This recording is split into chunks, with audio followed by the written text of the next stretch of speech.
मित्रांनो, आज 8 February 2026च्या Loksatta facts मध्ये पहिली न्यूज आहे जनगणना। तर जनगणनेची सुरुवात झाली होती 1872 ला।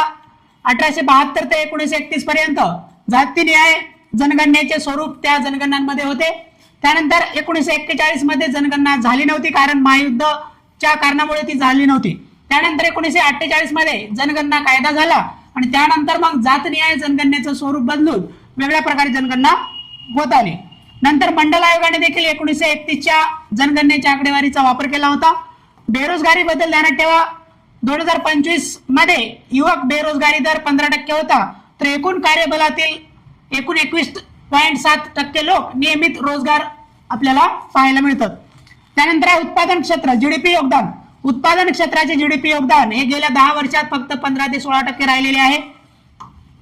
राजकोषीय तूट 2025-26 मध्ये 4.4 होती, तर 2026 आणि 27 मध्ये 4.3 राहणार आहे।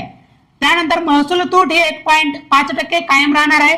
ऍक्सेस कंट्रोल रस्ता ध्यानात ठेवा, नागपूर ते वाढवण बंदरापर्यंत असणार आहे। हे वाढवण बंदर पालघर जिल्ह्यामध्ये आहे आणि वाढवण बंदर देशातील सर्वात मोठे बंदर ठरणार आहे। भविष्यात 2030 पर्यंत त्याचा विकास होणार आहे। 31 मार्च पर्यंत गडचिरोली नक्षल मुक्त करण्याचा निर्धार करण्यात आलेला आहे। भारताने अमेरिकेकडून पुढील 5 वर्षामध्ये $500 अब्ज खरेदी करण्याचे मान्य केलेले आहे। जे काही व्यापार होणार आहे त्यामध्ये महत्त्वाचा $500 अब्ज पर्यंत व्यापार करण्याचं उद्दिष्ट ठेवलेलं आहे। रशिया युक्रेन युएसएच्या मध्यस्थीने चर्चा युएई येथे पार पडलेली आहे नुकतीच।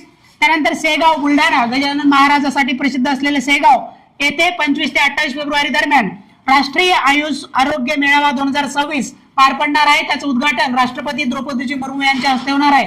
त्यानंतर अखिल भारतीय आयुर्वेद महासंमेलन ट्रस्ट अध्यक्ष देवेंद्र त्रिगुणा ते हजर राहणार आहेत। त्यांना पद्मश्री व पद्मविभूषण पुरस्कार अगोदर मिळालेले आहेत।